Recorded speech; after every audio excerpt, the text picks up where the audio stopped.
Pourquoi le silence d'une personne évitative semble-t-il calculé, comme s'y cachait un but, alors que c'est en réalité une stratégie? Beaucoup pensent que le silence dans une relation n'est que quelqu'un qui prend un peu de distance, mais les évitatifs deviennent discrets précisément quand la relation commence à porter une charge émotionnelle plus forte. À mesure que le lien se raffermit, leur silence apparaît selon un schéma qui montre comment ils gèrent la pression de l'intimité. Tu vas comprendre comment le silence évitatif façonne la dynamique entre deux personnes et pourquoi il a plus d'intention qu'on ne l'imagine. Reste ici si tu as ressenti ce moment où l'émotion prend le dessus et le silence s'installe soudainement. Le silence évitatif a un effet particulier, car il transforme la façon dont la connexion fonctionne concrètement. Un jour, la conversation est fluide, facile, naturelle. Le lendemain, l'évitatif parle moins, devient difficile à cerner ou paraît moins disponible. Ces petits changements créent immédiatement une différence dans le ressenti du lien. Et parce qu'aucune explication n'a été donnée, l'autre personne cherche à comprendre ce qui s'est passé. La plupart voient le silence dans la relation comme accidentel ou sans importance, mais l'évitif s'en sert pour baisser l'intensité émotionnelle autour de lui. C'est une manière d'ajuster son implication lorsqu'il sent que la connexion devient trop exigeante. Généralement, il ne voit pas cela comme de la distance. Pour lui, parler moins ou être moins présent est un ajustement naturel. Mais de l'autre côté, ce changement est ressenti immédiatement, surtout quand tout semblait aller bien. Ce qui est troublant, c'est que l'évitif ne considère pas ce comportement comme problématique. Il ne cherche pas à punir qui que ce soit, ni à organiser quoi que ce soit. Il réduit simplement son implication pour retrouver de la stabilité. Cela change le rythme émotionnel de la relation. Une personne freine, l'autre avance encore. Ce décalage crée de la tension, non pas par intention, mais parce que le lien est désormais désynchronisé. Quand on est engagé émotionnellement, le silence prend vite de la place. Il interrompt la continuité. Il soulève des questions sur l'intérêt, la stabilité et sur ce que l'évitif pense réellement. Comme les évitatifs expliquent rarement pourquoi leur présence diminue, l'incertitude devient lourde à porter. Le partenaire se demande si l'évitif a perdu de l'intérêt ou si quelque chose a changé. L'évitif, lui, se voit simplement comme quelqu'un qui prend un petit recul pour gérer la situation. C'est cette différence de perception qui donne tant d'impact au silence évitatif. L'évitif pense agir raisonnablement. L'autre se sent mis à distance. Comme l'évitif reprend ses habitudes une fois qu'il est tranquille, le silence devient encore plus déconcertant. On dirait un changement sans cause ni explication.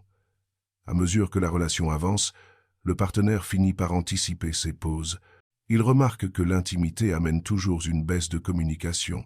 Il se surprend à attendre le prochain moment où l'évitif va freiner. Cette seule attente transforme l'expérience du lien. Au lieu de profiter du couple, le partenaire essaie de ne pas provoquer la distance. Il devient plus prudent, plus patient, plus attentif aux réactions de l'évitif. Celui-ci ne réalise peu, être pas à quel point son silence façonne l'attitude de l'autre, mais c'est bien réel. Avec le temps, le silence évitatif fait partie de l'architecture du couple. Il décide quand le lien avance ou s'arrête. Il impose le ton émotionnel. Il crée des habitudes auxquelles l'autre s'adapte, même malgré lui. Comme l'évitif ne perçoit pas le silence comme une difficulté, il ne comprend pas pourquoi le partenaire devient anxieux ou perdu pendant ces périodes. Ce qui complexifie encore la dynamique, c'est que les évitatifs se sentent souvent soulagés après avoir pris du recul, alors que l'autre se sent plus inquiet. Cette différence de réponse renforce la distance. L'évitif éprouve du soulagement, ce qui le convainc d'avoir fait le bon choix. Le partenaire ressent de l'incertitude et cherche de la sécurité. Ces réactions opposées renforcent le déséquilibre et rendent le silence omniprésent dans la relation. À force de se répéter, le silence finit par être vu comme un signe d'instabilité. On associe l'avancée du couple au risque du retrait. On hésite à partager ses sentiments ou à poser des questions, de peur que l'évitif disparaisse à nouveau. On finit par adapter ses propres gestes pour éviter le silence qu'on craint. L'évitif n'a pas l'intention de provoquer ces réactions, il répond simplement à la pression émotionnelle en baissant l'intensité. Mais l'effet est réel de l'autre côté. Le silence devient un signal que quelque chose bouge, même si rien ne se termine en réalité. Il modifie l'ambiance sans vraie discussion sur ce qui se passe. Comprendre ce fonctionnement aide le partenaire à aborder le silence avec plus de calme.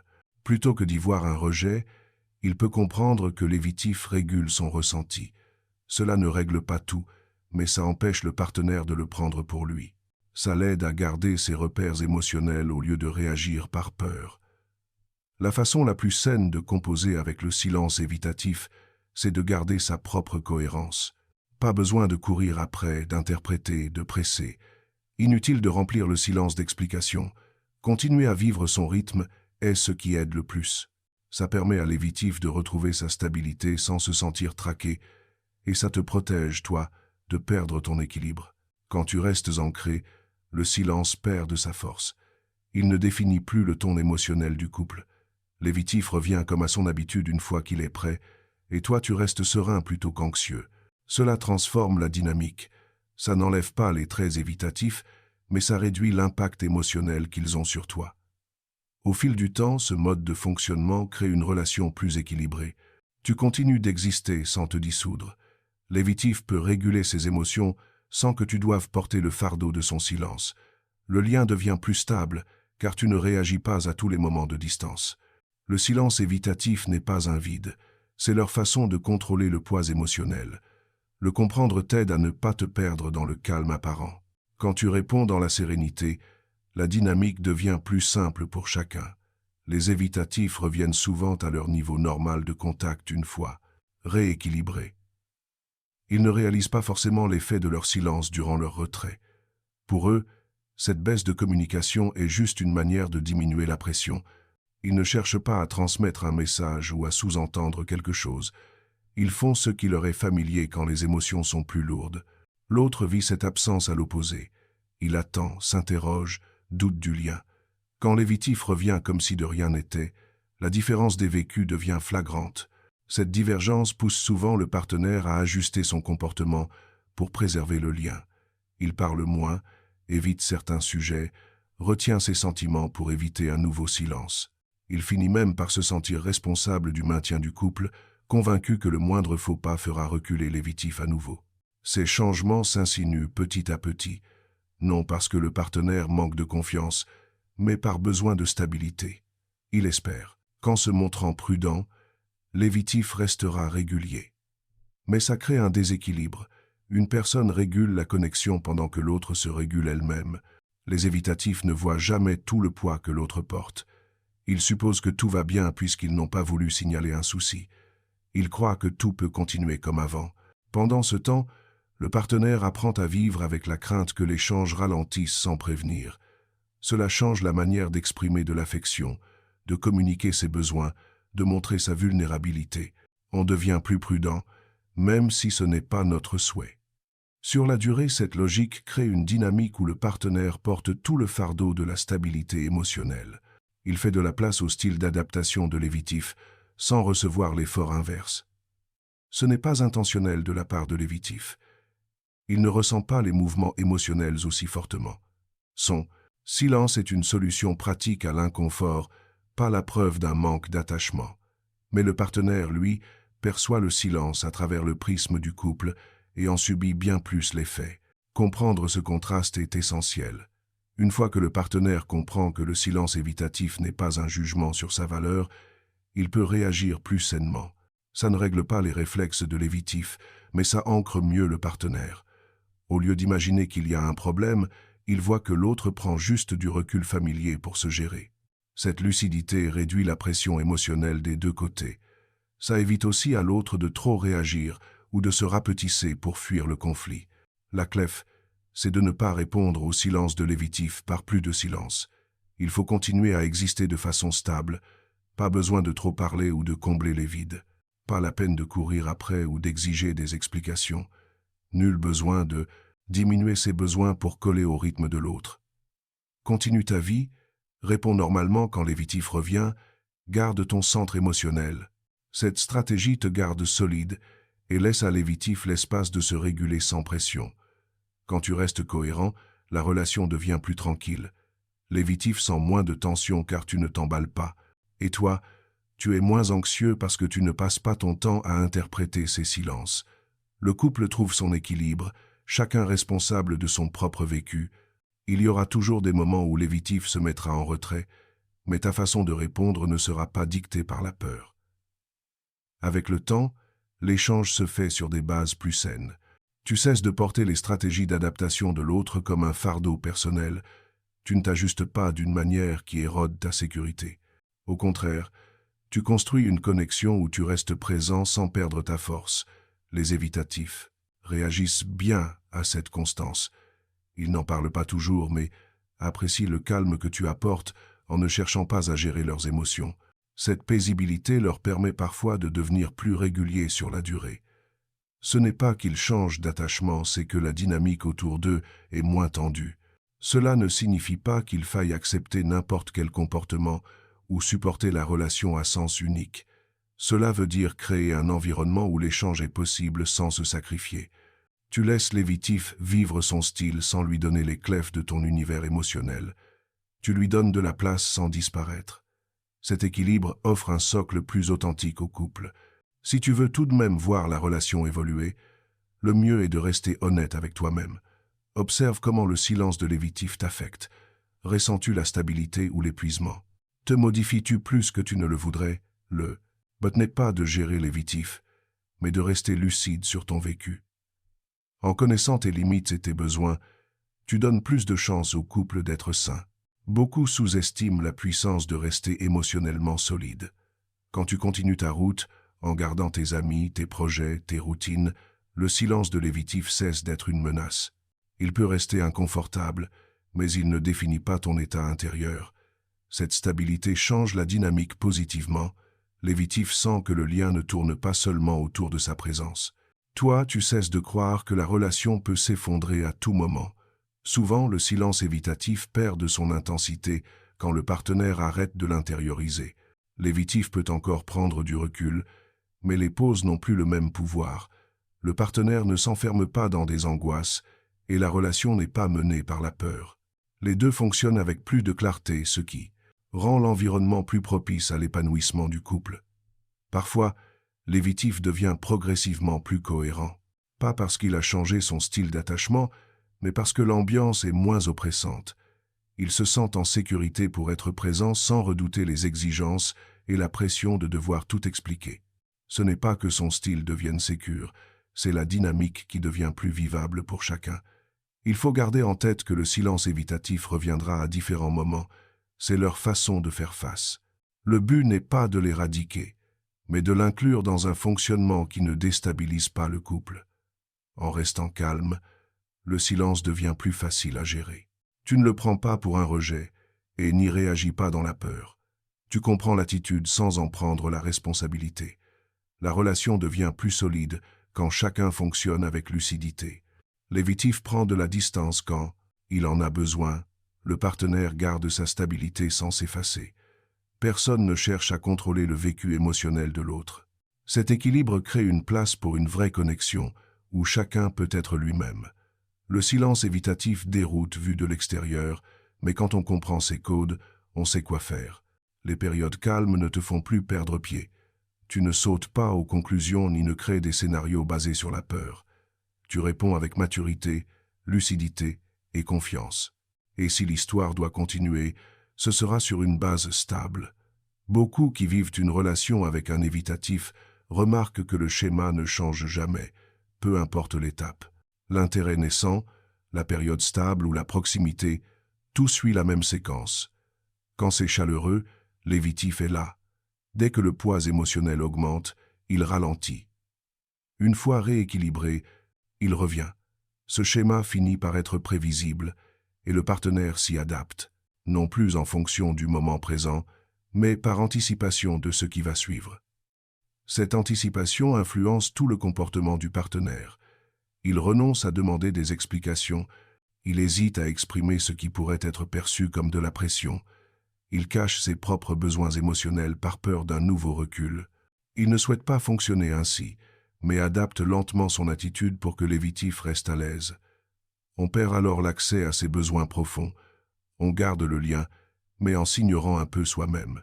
Généralement, les évitatifs ne voient pas ce changement arriver. Leur attitude leur semble logique, et il suppose que tout va bien parce que rien de conflictuel ne se manifeste. Cela crée un vrai décalage dans le ressenti de la relation. L'évitif se sent serein parce qu'il a de l'espace. Le partenaire, lui, est inquiet car il porte tout le poids de la sensibilité relationnelle. Comme les évitatifs mettent rarement des mots sur leur expérience intérieure, le partenaire se retrouve à interpréter le silence sans repère. Comprendre ce schéma permet de retrouver sa propre stabilité. Une fois que tu comprends que le silence évitatif est un mécanisme d'adaptation plus qu'un message, tu cesses de chercher des sens cachés. Tu te rends compte qu'on ne te teste pas, qu'on ne te punit pas, qu'on ne retire pas de l'affection. L'évitif baisse juste son engagement émotionnel pour se sentir à nouveau stable. Cela ne résout pas tout, mais ça laisse de la place à une réaction plus saine. Plutôt que de plonger dans la peur ou de trop compenser, tu peux rester présent et solide. La constance, c'est la clé. Quand tu restes ferme face au silence évitatif, tu préserves ta propre stabilité intérieure. Tu ne minimises pas tes besoins. Tu ne réduis pas ta présence. Tu ne te mets pas à poursuivre ou à mettre la pression. Tu gardes une communication normale quand il le faut et tu continues ta route quand l'évitif se met en retrait. Ce fonctionnement montre à l'évitif que tu ne l'écrases pas, que la relation n'est pas synonyme de tension excessive. La constance détend la dynamique avec le temps. L'évitif se sent libre de participer sans craindre d'être submergé. Le partenaire se sent plus sûr, sans devoir tout adapter aux réactions de l'évitif. L'environnement est plus sain pour chacun. Il faut savoir que les évitatifs n'expliquent presque jamais verbalement leur silence. Ils n'expriment pas leur malaise parce qu'ils trouvent cela trop vulnérable. À la place, ils se taisent et attendent que la tension baisse. Le partenaire peut prendre cela pour un désintérêt. Mais avec la compréhension du rôle du silence chez l'évitif, on répond avec plus de clarté et moins de peur. Cette lucidité évite les quiproquos, permet de garder le lien stable. Il est aussi essentiel que le partenaire reste attentif à ses propres émotions. Si tu remarques que le silence te rend anxieux ou instable, accepte-le. Ce n'est pas un défaut de sensibilité, mais un signe que la relation demande une vraie attention. Garder son ancrage, ce n'est pas ignorer ses ressentis, c'est simplement choisir de ne pas réagir dans la panique. Cette prise de conscience donne du contrôle sur la manière dont on agit dans le couple. Le silence évitatif déclenche facilement de la rumination chez le partenaire. On repasse les détails, on cherche ce qui a bien pu clocher. C'est naturel mais pas constructif. L'évitif n'a pas pris ses distances à cause d'un seul événement. C'est le poids émotionnel qui l'a poussé à reculer. En réalisant cela, on arrête de chercher la petite bête et on remet les choses en perspective, ce qui procure un vrai apaisement. Savoir communiquer sans créer plus de tension est aussi crucial. On n'a pas besoin de mettre de côté ses émotions, mais on peut les exprimer avec calme et lucidité. Dire « J'apprécie notre relation, je suis là quand tu voudras parler » sans exiger de solution immédiate. Ce genre de message donne à l'évitif de la clarté et de la stabilité sans pression. Les évitatifs réagissent mieux à une présence émotionnelle posée qu'à de l'urgence émotionnelle. Sentir que le partenaire ne veut pas piloter leurs émotions les rassure. Ce sentiment de sécurité encourage une participation plus constante. Les phases silencieuses existent encore, mais sont moins longues, car la dynamique n'est pas lourde. Ton attitude devient une force de stabilisation dans le couple. Il faut aussi voir comment l'évitif agit à son retour. Beaucoup essayent de reprendre la conversation comme si rien ne s'était passé. Cela ne veut pas dire qu'il ignore tes sentiments, seulement qu'il croit la relation en ordre parce qu'il se sent mieux. Le partenaire attend souvent reconnaissance ou explication, mais les évitatifs ne font pas ça. Ils préfèrent aller de l'avant sans revenir sur les inconforts. Comprendre leur logique aide à ne pas prendre leur retour pour de l'indifférence. C'est juste leur façon de se reconnecter. Même si le silence évitatif est un schéma connu, chacun l'applique à sa façon. Certains disparaissent longtemps, d'autres prennent de petites pauses. Certains arrêtent de communiquer franchement, d'autres deviennent juste moins expressifs. Observer ces nuances aide à cerner le rythme propre de l'évitif. Il ne s'agit pas de s'ajuster à son silence, mais de comprendre le schéma pour mieux réagir. Si le partenaire reste stable, l'évitif finit parfois par rester plus naturellement engagé. Il cesse d'associer le couple à une surcharge émotionnelle. Il ose partager plus parce que l'environnement et moins rempli de pression et d'attente. Encore une fois, cela ne change pas son style de fond, mais rend la dynamique plus supportable pour tous. Mais il faut doser la compréhension avec le respect de soi. Si le silence évitatif devient source de malaise ou de souffrance, il faut reconnaître cet impact. Comprendre leur mode de fonctionnement n'est pas cautionner ce qui nuit à ton équilibre. Tu n'es pas là pour stabiliser le vécu intérieur de l'autre.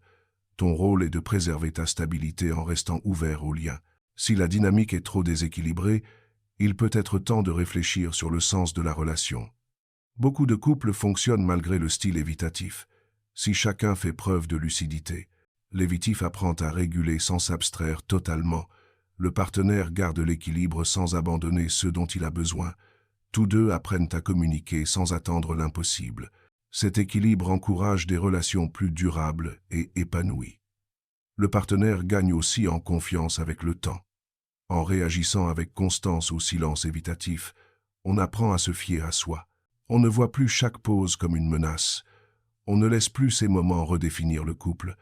On reste centré, même quand le rythme ralentit. Cette confiance est précieuse, pour la relation comme pour soi. Les évitatifs sentent le changement. Quand le partenaire devient plus stable, ils se sentent moins sous pression pour gérer la vie émotionnelle du couple. Ils n'ont plus besoin de se conformer à des attentes impossibles. L'environnement devient plus réaliste et adapté à ce qu'ils peuvent donner, et comme le partenaire ne cherche pas à contrôler leur comportement, l'évitif peut se sentir plus proche. Au fil du temps, la dynamique s'installe de façon prévisible, mais plus saine. L'évitif prend encore du recul, mais le partenaire ne se laisse plus déstabiliser. On comprend le schéma, on sait comment agir. Cette connaissance évite de nombreux malentendus et apporte plus de stabilité. Une relation vécue dans la lucidité ne laisse plus au silence le pouvoir de tout bouleverser. Contrairement aux clichés, la plupart des évitatifs ne cherchent pas à fuir l'amour ou l'attachement. Ils gèrent leur malaise interne en dosant leur engagement. Quand ce schéma est compris et respecté, la relation peut grandir sans conflit perpétuel. Il n'est pas forcément question de changer l'évitif. Ce qui compte, c'est d'apporter de la clarté, des limites et une vraie stabilité. En trouvant ce juste équilibre, la relation devient un espace où chacun existe sans se perdre. L'évitif peut participer sans se sentir submergé. Le partenaire exprime ses besoins sans tomber dans l'anxiété. Cela installe une dynamique plus égalitaire, où le silence n'est plus une menace mais juste un rythme que chacun comprend.